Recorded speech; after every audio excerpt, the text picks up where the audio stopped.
তুমি কি এখন এই মুহূর্তে বিছানায় শুয়ে বা ঘরের কোণে বসে এই ভিডিওটা দেখছো আর তোমার চোখ দিয়ে জল পড়ছে? তোমার বুকের ভেতরটা কি একটা অচেনা ব্যথায় দুমড়ে মুচড়ে যাচ্ছে? তুমি কি প্রতিটা মুহূর্তে মোবাইলের স্ক্রিনের দিকে তাকিয়ে আছো এই আশায় যে একটা মেসেজ বা একটা কল আসবে, কিন্তু আসছে না? আমি জানি তুমি এই ভিডিওতে ক্লিক করেছো কারণ তুমি চাও যে মানুষটা তোমাকে আজ অবহেলা করছে, যে মানুষটার জন্য তুমি দিন রাত কাঁদছো, সেও যেন একদিন ঠিক এভাবেই তোমার জন্য কাঁদে। সে যেন তোমাকে হারানোর ভয়ে অস্থির হয়ে ওঠে। শোনো বন্ধু, আমি তোমাকে আজ কোনো সস্তা সান্ত্বনা দিতে আসিনি। আমি তোমাকে বলবো না যে সব ঠিক হয়ে যাবে, ধৈর্য ধরো। কারণ আমি জানি ধৈর্য ধরতে ধরতে তোমার দেওয়ালে পিঠ ঠেকে গেছে। আজকে আমি তোমার সামনে এমন কিছু কঠিন সত্য কথা রাখবো, এমন কিছু মনস্তাত্ত্বিক খেলা উন্মোচন করব, যা শোনার পর তোমার রক্ত গরম হয়ে যাবে। হয়তো তোমার খারাপ লাগবে, হয়তো মনে হবে আমি খুব কঠোর কথা বলছি, কিন্তু এই কথাগুলোই তোমার চোখ খুলে দেবে। তুমি জানতে চাও ও তোমাকে হারানোর ভয় কেন পায় না? জানতে চাও? তুমি জানতে চাও কেন তুমি ওর জন্য সস্তা হয়ে গেছো? কারণ তুমি নিজেই ওকে সেই অধিকারটা দিয়েছো। তুমি তোমার আত্মসম্মান, তোমার অস্তিত্ব ওর পায়ের কাছে বন্ধক রেখেছো। আজকের এই ভিডিওটা শুধু প্রেম ভালোবাসার কথা নয়, এটা তোমার হারানো আত্মবিশ্বাস ফিরে পাওয়ার লড়াই, এটা তোমার মনস্তত্ত্ব বোঝার লড়াই। আমি গ্যারেন্টি দিচ্ছি, যদি তুমি আজকের এই ভিডিওর প্রতিটি কথা মন দিয়ে শোনো এবং নিজের জীবনে প্রয়োগ করো, তাহলে শুধু ও নয়, এই পৃথিবী তোমাকে সমীহ করতে বাধ্য হবে। আজ থেকে আর তুমি কাঁদবে না। আজ থেকে খেলা ঘুরবে। ও তোমাকে হারানোর ভয় পাবে, ও তোমাকে হারানোর ভয়ে কাঁদবে। যদি তুমি নিজেকে সেভাবে তৈরি করতে পারো, তাহলে চলো আগে দেখি সমস্যাটা কোথায়, কেন তোমার এই দশা হয়েছে। দেখো, আমি যখন কোনো মানুষের সাথে কথা বলি যারা প্রেমের সম্পর্কের কারণে ডিপ্রেশনে ভোগে বা ডিপ্রেশনে চলে গেছে, তারা সবাই একটা কমন কথা বলে, দাদা কিংবা ভাইয়া, শুরুতেই তো ও এমন ছিল না। শুরুতে ও আমাকে ছাড়া কিছুই বুঝতো না, তাহলে এখন কেন ও এমন করছে? এই কেন উত্তরটা লুকিয়ে আছে মানুষের মনস্তত্ত্বের গভীরে। তুমি ভুল করছো না, তুমি হয়তো ওকে খুব বেশি ভালোবাসছো, কিন্তু এই সমাজ, এই প্রকৃতি সবকিছু একটা নিয়মে চলে। ভালোবাসা মানে নিজেকে বিলিয়ে দেওয়া নয়, ভালোবাসা মানে নিজেকে সস্তা করা নয়। চলো ধাপে ধাপে দেখি তুমি কোথায় কোথায় ভুল করেছো আর কেন ও তোমাকে হারানোর ভয় পাচ্ছে না। তো প্রথম এবং সবচেয়ে বড় কারণ হলো, তুমি ওর জন্য নিজেকে 24 ঘন্টা বা 7 দিন 24x7 অ্যাভেলেবেল করে রেখেছো। যখনই ও ডাকছে তুমি যাচ্ছ, যখনই মেসেজ করছে তুমি 1 সেকেন্ডের মধ্যে রিপ্লাই দিচ্ছ। তুমি নিজের কাজ, নিজের পড়াশোনা, নিজের বন্ধুদের সবকিছু বাদ দিয়ে ওর জন্য অপেক্ষা করছো। মনোবিজ্ঞান কি বলে জানো? মানুষ সেই জিনিসের কদর করে না যা সে খুব সহজে পায়। বাতাস আমাদের জন্য ফ্রি, তাই আমরা বাতাসের কদর করি না যতক্ষণ না আমাদের দম বন্ধ হয়ে আসে। ডায়মন্ড বা হীরা খুব দামি, কারণ এটা সহজে পাওয়া যায় না। তুমি ওর কাছে অক্সিজেনের মতো হয়ে গেছো, প্রয়োজন কিন্তু কদর নেই। ও জানে ও যখন চাইবে তোমাকে পাবে। ও তোমাকে নিয়ে নিশ্চিন্ত হয়ে গেছে। আর যেখানে নিশ্চিন্ততা আছে বা সিকিউরিটি চলে আসে, সেখানে হারানোর ভয় জানালা দিয়ে পালিয়ে যায়। মনে করো, একটা দোকানদার যদি তার দোকানে সব জিনিসের দাম অর্ধেক করে দেয় এবং সব সময় দোকান খুলে রাখে, মানুষ কি সেই দোকানের প্রতি খুব বেশি আগ্রহ দেখাবে? ভাববে, ধুর, ও তো সব সময়ই আছে, পরে কিনলেও হবে। কিন্তু যদি সেই দোকানদার বলে এই অফারটা শুধু 1 ঘন্টার জন্য, তাহলে দেখো মানুষের ভিড় কেমন হয়। তুমি নিজেকে সেই সব সময় খোলা থাকা সস্তার দোকান বানিয়ে ফেলেছো। ও ভাবছে ও তো কোথাও যাবে না, আমি যখন খুশি ওর কাছে ফিরতে পারি। সাইকোলজিতে একটা কথা আছে যাকে বলে জেগ্রাইন এফেক্ট। এর মানে হলো, মানুষ অসম্পূর্ণ কাজ বা রহস্যের প্রতি বেশি আকৃষ্ট হয়। তুমি যদি কোনো সিনেমার ক্লাইম্যাক্সের আগেই যদি সিনেমাটা বন্ধ করে দাও, তোমার সারা রাত ঘুম হবে না, এটা ভেবে যে শেষটা কি হলো। কিন্তু তুমি কি করছো? তুমি ওর সামনে একটা খোলা বইয়ের মতো হয়ে গেছো। তোমার সব আবেগ, সব চিন্তা, সব প্ল্যান তুমি ওকে বলে দাও। ও তোমার সম্পর্কে সব কিছু জানে। তোমার জীবনে ওর কাছে কোনো রহস্য নেই। তাই মহান দার্শনিক ওশো একবার বলেছিলেন, ভালোবাসা হলো একটা যাত্রা। তুমি যদি শুরুতেই গন্তব্যে পৌঁছে যাও, তাহলে যাত্রার আনন্দ শেষ হয়ে যায়।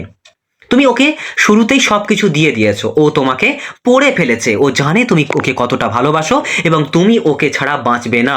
যখন কোনো মানুষ নিশ্চিন্ত হয়ে যায় যে সে তোমাকে পুরোপুরি নিয়ন্ত্রণ করতে পারে, তখন সে তোমার গুরুত্ব দেওয়া বন্ধ করে দেয়। তুমি কি এখনো তুমি কি কখনো সেই ভিডিও বা গেমসটা বারবার খেলতে চাও যার সব লেভেল তুমি পার করে ফেলেছো?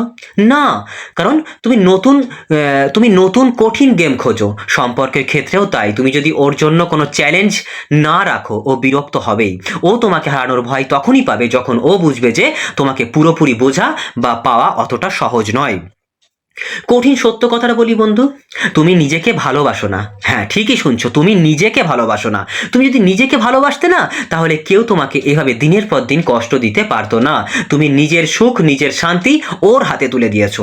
তাই চাণক্য বলেছিলেন, যে ব্যক্তি নিজের আত্মসম্মান রক্ষা করতে পারে না, তাকে কেউ সম্মান করে না। তুমি ওর সামনে কেঁদেছো, হাতে পায়ে ধরেছো, ওর অবহেলা সহ্য করেছো, তাও ওর সাথে থাকার জন্য ভিক্ষে চেয়েছো। এতে কি হয়েছে জানো?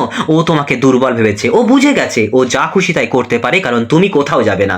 তুমি ওর ওপর এতটাই নির্ভরশীল বা ডিপেন্ডেন্ট হয়ে গেছো যে ও তোমাকে ইমোশনাল ব্ল্যাকমেল করার সুযোগ পাচ্ছে। ধরো রাস্তায় রাস্তায় যখন কেউ ভিক্ষে চায়, আমরা অনেকে দয়া করে কিছু টাকা দিই, কিন্তু আমরা কি সেই ভিখারিকে আমাদের ঘরের মালিক বানাই? না। সম্পর্কের ক্ষেত্রে যখন তুমি ভালোবাসার জন্য ভিক্ষে চাও, তখন তুমি দয়ার পাত্র হও, শ্রদ্ধার পাত্র নও। আর যে মানুষকে শ্রদ্ধা করা যায় না, তাকে হারানোর ভয় কেউ পায় না, কেউ পায় না। অর্থনীতিতে একটা নিয়ম আছে, জিনিসের সরবরাহ বেশি হলে চাহিদা কমে যায়। মানে সাপ্লাই যদি বেশি হয়, ডিমান্ড তাতে কমে যায়। প্রেমের ক্ষেত্রেও তাই, তুমি ওকে এত বেশি ভালোবাসা, এত বেশি সময়, এত বেশি মনোযোগ দিচ্ছ যে ও তাতে ডুবে আছে, ওর শ্বাসরোধ হয়ে যাচ্ছে। সম্পর্কে একটু দূরত্ব প্রয়োজন, একটু ফাঁকা জায়গা প্রয়োজন। হেলেন ফিশার, একজন বিখ্যাত নৃতত্ত্ববিদ এবং প্রেম বিশারদগণ, তিনি বলেছিলেন, ভালোবাসার রসায়ন তখনই কাজ করে যখন একটু দূরত্ব থাকে। অভাব বা এই যে স্ক্যারিটি, এটা আকর্ষণ বাড়ায়। তুমি ওকে তোমার অভাব অনুভব করার সুযোগই দিচ্ছ না। তুমি সব সময় ওর চোখের সামনে আছো। ও ভাবার সুযোগই পাচ্ছে না যে যদি ও না থাকতো তাহলে কেমন হতো। তুমি কি রোজ রোদে পুড়ে কাজ করার পর এক গ্লাস ঠান্ডা জলের কদর বুঝতে পারো না? কিন্তু যদি তুমি এসি ঘরে বসে সারাদিন জল খেতে থাকো, তাহলে কি সেই তৃষ্ণা অনুভব করবে? করবে না। ও তোমাকে সবসময় পেয়ে তৃষ্ণা অনুভব করা একেবারে ভুলে গেছে। এটা এই যে কথাটা বলতে যাচ্ছি, এটা পৃথিবীর সবচেয়ে কষ্টের কারণ। তুমি ওকে তোমার দুনিয়া বানিয়ে ফেলেছো, আর ও ও তোমাকে ওর জীবনের জাস্ট একটা অংশ বানিয়েছে। ওর যখন বন্ধুদের সঙ্গে আড্ডা দিতে ইচ্ছে করে, ও তখন বন্ধুদের সঙ্গে আড্ডা দেয়। ওর যখন কাজ করতে ইচ্ছে করে, ও করে। আর যখন ও একাকী বোধ করে বা ওর কোনো শারীরিক বা মানসিক প্রয়োজন, তখন ও তোমার কাছে আসে। আর তুমি তুমি বোকার মতো অপেক্ষা করো কখন ও তোমার একটু সময় দেবে। তুমি ওর জন্য একটা অপশন হয়ে গেছো। তুমি ওর কাছে সেই ছাতার মতো, যা শুধু বৃষ্টি হলেই মনে পড়ে। কেন তুমি নিজেকে এমন করলে বন্ধু? কেন করলে? কেন তুমি নিজের জীবনকে একটা মানুষের ইশারায় না চালে? এই কারণেই ও তোমাকে হারানোর ভয় পায় না। ও জানে তুমি ওর জন্য অপেক্ষা করবে। ও যখনই আসুক না কেন, তুমি অপেক্ষা করবেই করবে। আমি জানি তুমি যখন এই কথাগুলো শুনছো, তোমার খুব কষ্ট হচ্ছে। তোমার মনে হচ্ছে, আমি তো শুধু ভালোবেসেছিলাম। এটা কি অপরাধ? এটা কি কোনো অপরাধ? না, ভালোবাসা অপরাধ নয়, কিন্তু নিজেকে হারিয়ে ফেলা অপরাধ, নিজেকে ধ্বংস করা অপরাধ। চলো দেখি এই পরিস্থিতির জন্য তোমার মনের ভেতরে কোন মনস্তত্ত্ব কাজ করছে। কেন তুমি জানো যে ও তোমাকে কষ্ট দিচ্ছে, তাও তুমি ওকে ছাড়তে পারছো না। সবচেয়ে মজার ব্যাপার হলো কি জানো বন্ধু, তুমি চাও ও তোমাকে হারানোর ভয় পায়, ও তোমাকে হারানোর ভয় পাক। তুমি চাও ও তোমাকে হারানোর ভয় পাক, কিন্তু আসলে তুমি নিজেই ওকে হারানোর ভয়ে অস্থির হয়ে আছো। তোমার মনে এই ভয় কাজ করে, যদি ও চলে যায় তাহলে আমার কি হবে? আমি কি আর কাউকে পাবো? আমি কি একা থাকতে পারবো? এই নিরাপত্তাহীনতাই তোমাকে ওর গোলাম বানিয়ে রেখেছে। তুমি ভাবছো ও যদি রাগ করে চলে যায়, তাই তুমি ওর সব অন্যায় মেনে নিচ্ছ। কিন্তু বিশ্বাস করো বন্ধু, তুমি যত বেশি এই ভয় পাবে, ও তত বেশি তোমাকে হারানোর ভয় পাবে না। এটা একটা উল্টো সাইকোলজি। তুমি ওর কাছ থেকে যত দূরে যাবে, ও তত তোমার কাছে আসবে। কিন্তু তুমি ভয়ে ওর গায়ে লেপ্টে আছো, আর ও তোমাকে দূরে সরিয়ে দিচ্ছে। একটা চুম্বকের কথা ভাবো তো, যখন তুমি চুম্বকের সমমেরু, মানে মানে পোলসের কাছাকাছি আনার চেষ্টা করো, তারা একে অপরকে বিকর্ষণ করে। কিন্তু তুমি ওকে যত জোরে, মানে যত জোর করে ধরে রাখার চেষ্টা করছো, ও তত দূরে যাচ্ছে। তোমাকে সেই বিকর্ষণটা বন্ধ করতে হবে। তোমাকে সেই বিকর্ষণটা বন্ধ করতে হবে। তো একটা শক্তিশালী সাইকোলজিক্যাল কনসেপ্টের কথা বলি, সেটা হচ্ছে, আমরা কোনো জিনিসে বা সম্পর্কের পেছনে যত বেশি সময়, শ্রম এবং আবেগ বিনিয়োগ করি, সেই জিনিসটা বা সেই সম্পর্কটা ছাড়তে আমাদের তত বেশি কষ্ট হয়। তুমি ওর পেছনে হয়তো 1 বছর, 2 বছর কিংবা 10 বছর তারও বেশি সময় ব্যয় করেছো। তুমি তোমার সব আবেগ, সব কান্না ওর জন্য দিয়েছো। এখন তোমার মনে হচ্ছে এত কিছু করার পর যদি আমি এখন হাল ছেড়ে দিই তাহলে তো আমার সব ইনভেস্টমেন্ট বেকার হয়ে যাবে। শোনো বন্ধু, একটা ভাঙা নৌকায় যত বেশি সময় আর টাকা ঢালবে ওটা কিন্তু ভাসবে না, ওটা ডুবেই যাবে। তুমি অতীতে কি করেছো সেটা ভুলে যাও, বর্তমানটা দেখো। বর্তমানে ও তোমাকে কষ্ট দিচ্ছে, এই ভাঙা নৌকা থেকে লাফ দিয়ে নামাটাই বুদ্ধিমানের কাজ, নতুবা তুমিও ওর সাথেই ডুবে যাবে। তোমার মন এখন একটা দ্বন্দ্বের মধ্যে মিশে যাচ্ছে। তুমি একদিকে জানো যে ও তোমাকে অবহেলা করছে, তোমার কদর করছে না, এটা বাস্তব।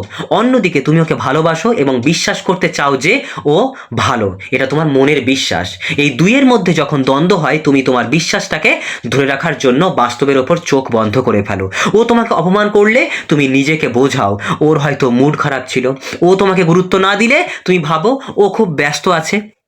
তুমি নিজেকে মিথ্যা বলে বলে নিজেকে একবার অন্ধ করে ফেলেছো। মিথ্যা বলা বন্ধ করো বন্ধু। ও ব্যস্ত নয়, ও তোমাকে অবহেলা করছে, ওর মুড খারাপ নয়, ও তোমাকে সম্মান করে না। তুমি যতক্ষণ এই মিথ্যার রাজ্যে বাস করবে ততক্ষণ ও তোমাকে হারানোর ভয় পাবে না, কারণ ও জানে তুমি ওর জন্য হাজারটা অজুহাত নিজেই তৈরি করে নেবে। তো তুমি ওর সাথে এমন একটা সম্পর্কে জড়িয়ে গেছো যেখানে কষ্টটাই একটা নেশা হয়ে গেছে। ও তোমাকে কষ্ট দেবে, অপমান করবে, তুমি কাঁদবে, তারপর ও একটু এসে মিষ্টি কথা বলবে আর তুমি সব ভুলে ওকে জড়িয়ে ধরবে। এই কষ্ট আর একটুখানি ভালোবাসা, এই চড়াই উতরাই তোমার ব্রেনে ডোপামিন হরমোনের বন্যা বইয়ে দেয়। এটা ঠিক ড্রাগের নেশার মতো, তুমি কষ্টের মধ্য দিয়ে ভালোবাসার খোঁজে থাকো। শোনো বন্ধু, এটা ভালোবাসা নয়, এটা একটা মানসিক দাসত্ব। ও তোমাকে কষ্ট দিয়ে আনন্দ পায় কারণ ও জানে যে কষ্টের পরে তুমি আবার ওর কাছেই ফিরে আসবে। ও তোমাকে নিয়ন্ত্রণ করছে, এই বন্ডিং তোমাকে ভাঙতে হবে। সবকিছুর মূল হলো তোমার নিজের প্রতি নিজের ধারণা। তুমি হয়তো মনে মনে বিশ্বাস করো যে তুমি এর চেয়ে ভালো কিছু পাওয়ার যোগ্য নয়। তুমি হয়তো ভাবো যে ও চলে গেলে তুমি নিঃস্ব হয়ে যাবে। তাই ওশো বলেছিলেন, তুমি যদি নিজেকে সম্মান করতে না শেখো তাহলে পুরো পৃথিবী মিলে চেষ্টা করলেও তোমাকে সম্মানিত করতে পারবে না। তাই তোমাকে নিজেকেই সম্মান করতে হবে। তোমার ভেতরে এই হীনমান্যতাই ওকে তোমার ওপর ছড়ি ঘোরাতে সাহায্য করছে। ও বুঝতে পেরেছে যে তুমি নিজেকে ওর চেয়ে নিচু মনে করো, তাই ও তোমাকে তুচ্ছ মনে করে। তুমি এখন এই অন্ধকারে গভীরে আছো, তুমি ভাঙা, চূর্ণ বিচূর্ণ, কিন্তু জানো তো ভোর হওয়ার আগেই রাত সবচেয়ে বেশি অন্ধকার হয়। তুমি এতক্ষণ জানলে কেন তুমি এই অবস্থায় আছো, কেন ও তোমাকে হারানোর ভয় পায় না। তুমি বুঝলে যে তুমি নিজেই এসে ফাঁদে পা দিয়েছো। এখন প্রশ্ন হলো, তুমি কি এই নরকেই পড়ে থাকবে? তুমি কি সারা জীবন ওর জন্য কাঁদবে, নাকি তুমি খেলাটা ঘোরাতে চাও? হ্যাঁ, আমি জানি তুমি খেলা ঘোরাতে চাও। আমি জানি তুমি চাও যে ও বুঝুক তুমি কে, ও বুঝুক তোমাকে হারানোর মানে কি। কিন্তু তার জন্য তোমাকে কিছু কঠিন কাজ করতে হবে। তোমাকে নিজের ইমোশনকে কন্ট্রোল করতে হবে। তোমাকে নিজের আত্মসম্মানকে আবার হিমালয়ের মতো উঁচুতে নিয়ে যেতে হবে। তোমাকে এমন কিছু করতে হবে যা ও কল্পনাও করতে পারবে না। তুমি কি তৈরি? তুমি কি প্রস্তুত নিজেকে সেই শক্তিশালী, রহস্যময় এবং কাঙ্ক্ষিত মানুষে পরিণত করতে, যার এক ঝলক পাওয়ার জন্য ও ছটফট করবে? যদি তোমার উত্তর হ্যাঁ হয় তাহলে শোনো বন্ধু, আমি এই ভিডিওর দ্বিতীয় কি বলবো, প্রত্যেকটা কথা তোমাকে বলবো যে তুমি এই পরিস্থিতিকে 100% কীভাবে ঘুরিয়ে দিতে পারবে। আমি তোমাকে দেবো চাণক্য নীতি, আধুনিক সাইকোলজির রিভার্স টেকনিক আর স্টোইক দর্শনের আত্মনিয়ন্ত্রণ। তো বন্ধু, প্রতিশোধ, প্রতিশোধ, হ্যাঁ ঠিকই শুনছো, কিন্তু এই প্রতিশোধ কোনো মাঝামাঝি বা গালাগালির প্রতিশোধ নয়। এই প্রতিশোধ হলো সাইকোলজিক্যাল রিভেঞ্জ। এমন এক প্রতিশোধ যেখানে তুমি নিজেকে এতটাই উন্নত করবে, এতটাই সফল আর শান্ত করে তুলবে যে ও তোমাকে দেখে আফসোসে জ্বলবে। ওর মনের ভেতরে তখন একটা আগ্নেয়গিরি ফাটবে, হায় ঈশ্বর, আমি কাকে হারিয়েছি, আমি কাকে হারিয়েছি। তো আমি তোমাকে বলেছি কেন অবহেলা করেছে তোমাকে, কারণ তুমি ওর জন্য সস্তা ছিলে। কিন্তু এখন এখন তুমি হবে কোহিনূর হিরে। চাণক্য বলেছিলেন, শত্রুকে বা অবহেলাকারীকে যদি হারাতে চাও তবে নিজের মধ্যে এমন যোগ্যতা তৈরি করো যা সে কল্পনাও করতে পারবে না। তুমি যদি চাও ও তোমার জন্য কাঁদুক, তবে তোমাকে প্রথমে ওর জন্য কাঁদা বন্ধ করতে হবে। এটা একটা গ্যারেন্টি। তুমি এই ভিডিওতে ক্লিক করেছো সমাধানের জন্য, আর আমি তোমাকে 100% যুক্তিসম্মত, বাস্তবসম্মত সমাধান দেব। আমি কোনো হাওয়া কথা বলছি না। চলো ধাপে ধাপে দেখি তোমাকে আজ থেকে কি কি করতে হবে। তো প্রথমত, নো কন্ট্যাক্ট। এটি হলো সবচেয়ে শক্তিশালী সাইকোলজিক্যাল টেকনিক। তুমি ভাবছো ওর সাথে কথা না বললে ও হয়তো তোমাকে ভুলে যাবে, ভুল ভাবছো। আমি প্রথম মানে বিষয়টা জেগ্রাইন এফেক্ট এবং স্কাইটি প্রিন্সিপালের কথা তোমাকে বলেছিলাম প্রথমের দিকে, এখন সেগুলোকে কাজে লাগানোর সময়। আজ থেকে এই মুহূর্ত থেকে ওর জন্য তুমি নেই, ওর মেসেজের রিপ্লাই দেবে না, ওর কল ধরবে না, ওর স্ট্যাটাস দেখবে না, ওর সোশ্যাল মিডিয়ায় কোনো রিয়্যাক্ট করবে না। মনে করো ও দুনিয়া থেকে উধাও হয়ে গেছে। মনে করো তুমি একটা দামি ঘড়ি রোজ তোমার টেবিলের ওপরে দেখতে, একদিন হঠাৎ দেখলে ঘড়িটা নেই। তোমার মনে প্রথমে কি আসবে? কৌতূহল, ঘড়িটা কোথায় গেল। তারপর আসবে চিন্তা, কেউ কি চুরি করে নিল। তারপর আসবে আফসোস, ইস ঘড়িটা খুব ভালো ছিল, আর একটু যত্ন করতাম যদি। ওর মনের ভেতরে ঠিক এই প্রসেসটা শুরু হবে। ও প্রথমে ভাববে ও তো রেগে আছে, কালকে ঠিক হয়ে যাবে। কিন্তু দেখবে যখন দেখবে একদিন, দুদিন, এক সপ্তাহ কেটে গেছে, তুমি কোনো সাড়া দিচ্ছ না, ওর মনে তখন কাঁপুনি শুরু হবে। ও ভাববে ও কি আমাকে সত্যিই ভুলে গেল, ও কি আর কাউকে পেয়ে গেল, ওর জীবনে কি অন্য কিছু গুরুত্বপূর্ণ হয়ে উঠলো। ওর ইগোতে একটা ধাক্কা লাগবে, আর এই ধাক্কাটাই ওকে তোমার দিকে টেনে আনবে। তোমাকে হারানোর ভয় ওর মনে জন্মাবে, কারণ ও তোমাকে এখন হারাতে শুরু করেছে। শোনো বন্ধু, দ্বিতীয়ত যে বিষয়টা করবে, যখন তোমাকে অবহেলা করছিল, ও যখন তোমাকে অবহেলা করছিল, তখন তোমার আত্মসম্মান ধুলোয় মিশে গিয়েছিল। তোমাকে সেই ধুলো ঝেড়ে উঠতে হবে। তুমি এতদিন ওর কথা ভেবে নিজেকে শেষ করে দিয়েছো, এবার নিজের কথা ভাবো। চাণক্য নীতি অনুযায়ী বিদ্যা বা দক্ষতা অর্জন হলো সবচেয়ে বড় ক্ষমতা। তুমি যদি পড়াশোনা করো, তাহলে রাত দিন এক করে পড়াশোনা করো, এমন রেজাল্ট করো যা কেউ কল্পনা করতে পারেনি। তুমি যদি চাকরি করো, তাহলে তাতে এতটা সফল হও যে তোমার বেতন দ্বিগুণ হয়ে যায়। যদি তুমি ব্যবসা করো, তাহলে ব্যবসাটাকে আকাশে নিয়ে যাও, এতটাই উঁচুতে নিয়ে যাও। ও যেন শুনে তুমি এখন খুব ব্যস্ত, ও যেন দেখে তুমি সফল হচ্ছ। তুমি কি ভাবছো ও তাতে খুশি হবে? না, ও জ্বলে যাবে। তুমি হয়তো ভাবছো ও তাতে খুশি হবে, না, ও তাতে জ্বলে যাবে। ও ভাববে যখন ও আমার সাথে ছিল, ও এমন ছিল না, আমার কাছ থেকে সরে যাওয়ার পরই ও সফল হলো। তার মানে কি আমি ওর উন্নতির পথে বাধা ছিলাম? ওর নিজের ওপর সন্দেহ শুরু হবে। আর সফল মানুষকে সবাই শ্রদ্ধা করে, সবাই ভালোবাসে, সবাই পাশে পেতে চায়। ও যখন দেখবে তুমি একটা ব্র্যান্ড হয়ে গেছো, ও তখন তোমাকে হারানোর আফসোস করবে। তৃতীয়ত, নো কন্ট্যাক্ট মানে এই নয় যে তুমি গুটিয়ে থাকবে। তোমাকে দেখাতে হবে যে তুমি ওর অভাব বোধ করছো না, তুমি একটা দারুণ জীবন কাটাচ্ছ। নতুন জামা কাপড় পরো, নতুন হেয়ার স্টাইল করো, বন্ধুদের সাথে ঘুরতে যাও, সেই সব জায়গায় যাও যেখানে তুমি যেতে ভালোবাসতে কিন্তু ওর জন্য যেতে পারোনি। সুন্দর সুন্দর ছবি তোলো, আর সেই ছবিগুলো সোশ্যাল মিডিয়ায় আপলোড করো। কিন্তু মনে রেখো বন্ধু, ছবির ক্যাপশন হবে খুব পজিটিভ, খুব আত্মবিশ্বাসী, কোনো স্যাড স্ট্যাটাস নয়, কোনো দুঃখের বিষয় নয়, কোনো দুঃখের গান নয়। কোনোভাবেই যেন মনে না হয় যে তুমি কষ্টে আছো বা ওকে মিস করছো। তুমি দেখাও যে আমি জীবনে প্রথমবার নিজেকে মুক্ত মনে করছি, আমার জীবন এখন দারুণ। ও যখন এই ছবিগুলো দেখবে, ওর পৃথিবীটা দুলতে শুরু করবে। ও ভাববে, হায় ঈশ্বর, আমি ভেবেছিলাম ও আমার জন্য কাঁদছে, বিছানায় পড়ে আছে, ও তো দারুণ আছে, তাহলে কি আমার কোনো মূল্য ছিল না ওর কাছে? ওর নিজের সেলফ ওয়ার্থে আঘাত লাগবে। ও বুঝতে পারবে যে তুমি ওর ওপর নির্ভরশীল নও, আর যে মানুষ কারো উপর নির্ভরশীল নয় তাকেই সবাই হারানোর ভয় পায়। মানুষের মনস্তত্ত্ব বলে দুর্বলতার প্রতি কেউ আকৃষ্ট হয় না, শক্তিমত্তার প্রতি সবাই আকৃষ্ট হয়। তো প্রথমে তুমি কেঁদেছিলে, হাতে পায়ে ধরেছিলে, ওটা ছিল তোমার দুর্বলতা। এখন তোমাকে হতে হবে ইস্পাতের মতো শক্ত। স্টোইক দর্শন কি বলে জানো? মহান দার্শনিক মার্কাস আরেলিয়াস বলেছিলেন, তোমার মনের ওপর তোমার নিয়ন্ত্রণ আছে, কিন্তু বাইরের ঘটনার ওপর নেই। এই সত্যটা বোঝো, আর তুমি তোমার শক্তি খুঁজে পাবে। ও তোমাকে ফোন করে গালি দিল বা খারাপ কথা বললো, তোমার রিয়াক্ট করার দরকার নেই। ও তোমাকে ব্ল্যাকমেল করার চেষ্টা করলো, তোমার রিয়াক্ট করার দরকার নেই। তুমি দেখাও যে ওর কোনো কথা, ওর কোনো কাজ তোমাকে আর নাড়াতে পারছে না। তুমি শান্ত, তুমি স্থির। মনে করো রাস্তার একটা কুকুর তোমার দিকে তাকিয়ে ঘেউ ঘেউ করছে, তুমি কি করছো? তুমি কি তার সাথে ঘেউ ঘেউ করবে? না, তুমি তাকে পাত্তা না দিয়ে নিজের পথে হেঁটে যাও। ওর অবহেলা, ওর অপমান, ওর রাগ, সবকিছুকে ওই কুকুরের ঘেউ ঘেউয়ের মতো পাত্তা না দিয়ে চলে যাও। তুমি নিজেকে এতটাই উঁচুতে নিয়ে যাও যে ওর কথা তোমাকে ছুঁতেও যেন না পারে। ও যখন দেখবে তোমাকে আর ইমোশনালি ব্ল্যাকমেল করা যাচ্ছে না, তোমাকে আর কষ্ট দেওয়া যাচ্ছে না, তখন ও অসহায় বোধ করবে। ও বুঝতে পারবে তুমি এখন ওর আয়ত্তের বাইরে, আর যা কিছু আয়ত্তের বাইরে চলে যায় তা হারানোর ভয় মানুষ পায়। রিভার্স সাইকোলজি, ওকে অবাক করে দাও। এই টেকনিকটা খুব সাবধানে ব্যবহার করতে হবে, কিন্তু এটা সবচেয়ে বেশি কার্যকর। ও হয়তো একদিন ভাবলো, অনেকদিন তো নো কন্ট্যাক্ট হলো, দেখি ও কেমন আছে। ও তোমাকে একটা টেক্সট করলো, কেমন আছো? তুমি কি সাথে সাথে রিপ্লাই দেবে? না, 1 থেকে 2 ঘন্টা পর রিপ্লাই দেবে। আর রিপ্লাইতে কি লিখবে? ভালো। কিন্তু তুমি কে বা কে নামটা মনে পড়ছে না তো, ব্যাস এই রকম ধরনের কথা বলবে। এই একটা মেসেজই ওকে শেষ করে দেওয়ার জন্য যথেষ্ট। ও ভাববে ও কি আমার নামও ভুলে গেছে, আমার নম্বর কি ডিলিট করে দিয়েছে। ওর অহংকার মাটিতে মিশে যাবে তখন। ওর মনে হবে যে ও তোমার কাছে একটা অতীত, একটা জাস্ট একটা পুরনো নাম। ওর মনের ভেতরে যে নিরাপত্তা ছিল ও তো আমার জন্য অপেক্ষা করবে, ওটা পুরোপুরি ভেঙে চুরমার হয়ে যাবে। ও তখন ছটফট করবে তোমার মনোযোগ পাওয়ার জন্য। ও তোমাকে কল করবে, দেখা করতে চাইবে, কিন্তু তুমি তখন ব্যস্ত, তুমি তখন সফল, তুমি তখন তোমার নতুন দুনিয়ায়। চাণক্য বলেছিলেন কখনো শত্রুকে তোমার দুর্বলতা জানতে দিও না। এই সময় তোমার সবচেয়ে বড় শত্রু হলো দুর্বলতা।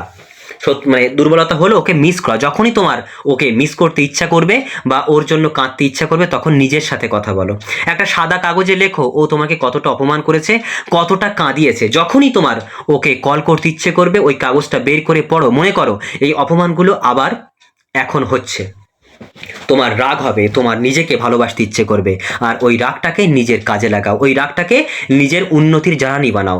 নিজেকে এতটাই শক্তিশালী করে তোলো যে ভবিষ্যতে ও যদি তোমার কাছে ফিরেও আসে, তবু তুমি যেন ওকে দয়ার চোখে দেখতে পারো, ভালোবাসার চোখে নয়। যেন তুমি বলতে পারো তোমার সময় শেষ। তো আমি এতক্ষণ যা বললাম তার প্রতিটি কথা চাণক্য নীতি, আধুনিক সাইকোলজি এবং মহান দার্শনিকদের অভিজ্ঞতার উপর ভিত্তি করে। আমি কোনো সস্তা মোটিভেশন গল্প বলছি না, এটি বাস্তব, এটি মানুষের মনস্তত্ত্ব। তুমি কি গ্যারেন্টি চাও যে ও তোমার জন্য কাঁদবে বা তোমাকে হারানোর ভয় পাবে? আমি তোমাকে গ্যারেন্টি দিচ্ছি, যদি তুমি আমি যা বলেছি তার 1%ও নিজের জীবনে প্রয়োগ করতে পারো, তুমি এই গ্যারেন্টি অবশ্যই পাবে। কিন্তু মনে রেখো, ও তোমার জন্য কাঁদবে, এটা তোমার লক্ষ্য নয়। তোমার লক্ষ্য হলো নিজের জন্য বাঁচা, নিজের আত্মসম্মান ফিরে পাওয়া, নিজেকে এতটাই উঁচু করা যে ওই মানুষটা তোমার পায়ের ধুলোর সমানও না থাকে। এখন সিদ্ধান্ত তোমার। তুমি কি সেই বিছানায় পড়ে থেকে সারা জীবন ওর জন্য কাঁদবে, নিজেকে সস্তা করে রাখবে, নাকি আজ এখনই এই মুহূর্ত থেকে নিজের জীবনকে একটা চ্যালেঞ্জ হিসেবে নেবে? তুমি যদি আজকে এই ভিডিওটি শেষ করে নিজের মনে প্রতিজ্ঞাবদ্ধ হতে পারো যে আমি আজ থেকে ওর জন্য এক ফোঁটা চোখের জলও ফেলবো না, আমি আজ থেকে নিজের উন্নতির জন্য কাজ করব, তাহলে আমি তোমাকে গ্যারেন্টি দিচ্ছি শুধু ও নয়, পুরো পৃথিবী তোমার জন্য কাঁদবে। তাই নিজের ওপর বিশ্বাস রাখো বন্ধু। চাণক্য বলেছিলেন তোমার সবচেয়ে বড় শত্রু তুমি নিজে, আর তোমার সবচেয়ে বড় বন্ধুও তুমি নিজে। তাই নিজের বন্ধু হও, নিজেকে ভালোবাসো, নিজেকে এতটাই ভালোবাসো যে অন্য কেউ তোমাকে অবহেলা করার সাহস যেন না পায়। খেলা ঘুরবে, ও তোমাকে হারানোর ভয় পাবে, শুধু একবার সাহস করে নিজের আত্মসম্মানের জন্য দাঁড়াও। আমি জানি তুমি পারবে, তুমি এর চেয়ে অনেক ভালো কিছু পাওয়ার যোগ্য। তাই নিজেকে ভালোবাসো, নিজেকে সময় দাও, আর একদিন তুমি এই ভিডিওতে কমেন্ট করে বলবে, দাদা আপনার কথাগুলো সত্যিই মূল্যবান ছিল, খেলা ঘুরে গেছে। আমি সেই দিনের অপেক্ষায় রইলাম বন্ধু, ভালো থেকো।